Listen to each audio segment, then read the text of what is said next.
আসসালামু আলাইকুম রহমতুল্লাহি বারাকাতু। কোরবানি এসেছে, কোরবানির মাসলা মাসাইল নিয়ে এখন ঝগড়া শুরু হবে। কারণ অনেকে বলবে খাসি দিয়ে কোরবানি করা জায়েজ, অনেকে বলবে খাসি দিয়ে কোরবানি করা জায়েজ নাই।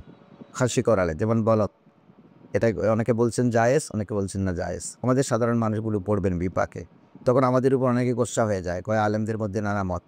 সেদিন ঢাকা থেকে দেখলাম এক মৌলানা সাহেব একেবারে জোর গলায় বয়ান করতেছে যে আপনি একটা বলদ গরুর মারদামি শক্তি নষ্ট করেছেন, এটার জন্য আপনি গুনেগার হবেন, আপনি তাকে বলদ বা খাসি কেন বানালেন? তখন আমার কাছে বড় আফসোস লাগলো। আপনি দেখুন, এই পুরুষকে খাসি করানো যাবে না, খাসি করানো যাবে না, পুরুষকে এটা নিষেধ। শরীয়ত কিন্তু আমাদের জন্য, শরীয়ত বলদ গরুর জন্য নাই, পশুর জন্য কোনো শরীয়ত নাই। এখন আপনি শরীয়তটা পশুতে নিয়ে যাচ্ছেন। আসেন কেন? আমাদের জন্য আমরা যদি আমাদেরকে কোনো পুরুষকে যদি খাসি বানানো হয়, খাসি করা হয়, তাহলে কিন্তু তার মারদামি শক্তি পুরোটাই কেড়ে নেওয়া হবে। সে আর বিয়ে-শাদী করবে না। বিয়ে-শাদী করলেও তার প্রজনন ক্ষমতা কমে যাবে। কোনো বাচ্চা তার নসলে আর আসবে না। এতে করে হবে কি? ওই মহিলাটা যে তাকে বিয়ে করেছেন সে ক্ষতিগ্রস্ত হবে। তার কোনো আওলাদ পর্যন্ত থাকবে না। উনার আওলাদ পর্যন্ত থাকবে না। উনার নসল পৃথিবীতে জারি থাকবে না। তা কিয়ামত এনার জন্য দোয়া করবার জন্য কেউ থাকবে না। এজন্য রাসূল করিম সাল্লাল্লাহু আলাইহি ওয়াসাল্লাম এই তার বংশধারা জারি রাখবার জন্য পুরুষের পুরুষত্ব নষ্ট করা হারাম করেছে। আসেন এখন পুরুষ আর পশু কি এক জিনিস? পুরুষ তো বৈধ পন্থায় তার যৌন শক্তি চরিতার্থ করে। অর্থাৎ তাকে বিয়ে-শাদী করতে হয়। অবৈধভাবে তো কোনো মহিলার সাথে সে মিলিত হতে পারবে না। কিন্তু পশুর জন্য সেই হুকুম নাই। পশু আমরা দেখতে পাচ্ছি যে বাচ্চাটা মার পেট থেকে এসেছে, সেই বাচ্চাই আবার মার সাথে প্রজনন করতেছে। আর এক পশু দিয়ে আপনি ১ কোটি গাভীকে প্রজনন করাতে পারবেন।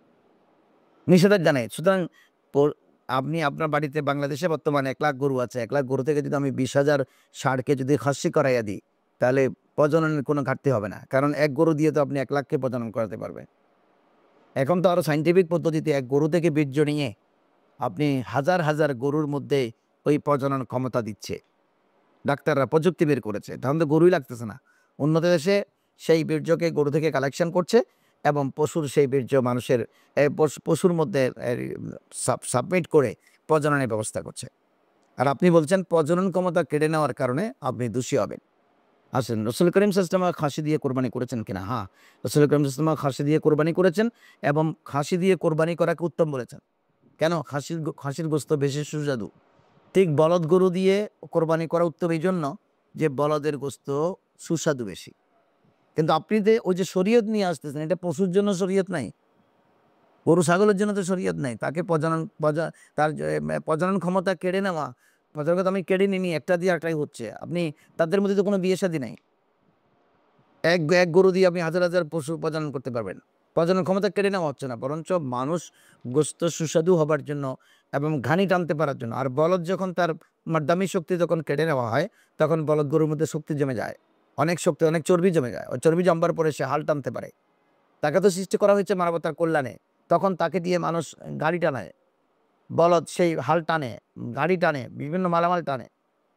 ঠিক আপনি যখন খাসি করাবেন ছাগলকে, তখন এটার গোশত অনেক সুস্বাদু হয়ে যায়। আপনি বাজারে দেখেন না, বাজারে সেমি ছাগলের গোশত ৳৯০০ হলে খাসি ছাগলের গোশত কিন্তু ৳১২০০।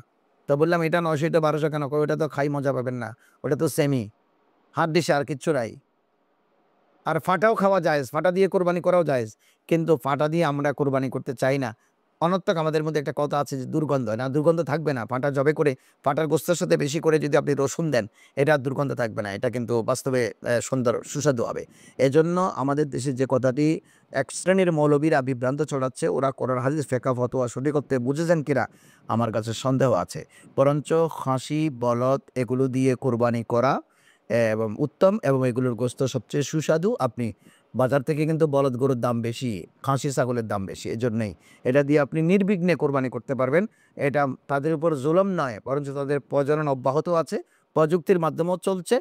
এরা একটির মাধ্যমে আরেকটাকে বিট করানোর মাধ্যমে আছে। বরঞ্চ তাদের গোশত মানুষ সুস্বাদুভাবে খেতে পারবে। সুতরাং এই ভ্রান্তি একেবারেই কোরআন হাদিস সম্মত নয়। বরঞ্চ খাসি রাসূল করিম সাল্লাল্লাহু আলাইহি ওয়াসাল্লাম উম্মতের পক্ষ থেকে একদিন রাসূল কুরবানি দিয়েছিলেন। ২ টো খাসি দিয়ে। এক হচ্ছে নিজের জন্য, আরেকটা হচ্ছে কোরবানি দিয়ে উম্মতের পক্ষ থেকে। মাসাইল কিতাব ঘেঁটে দেখা যাচ্ছে ওই দুটো কিন্তু খাসি ছিল। রাসূল কারীম সাল্লাল্লাহু আলাইহি ওয়াসাল্লাম সেই খাসি দিয়ে কোরবানি দিয়েছিলেন। আশা করি বিষয়টি আপনাদের বিবেচনায় থাকবে। এই সমস্ত বিভ্রান্তিতে কান না দিয়ে শরীয়তের উপরে থাকবেন।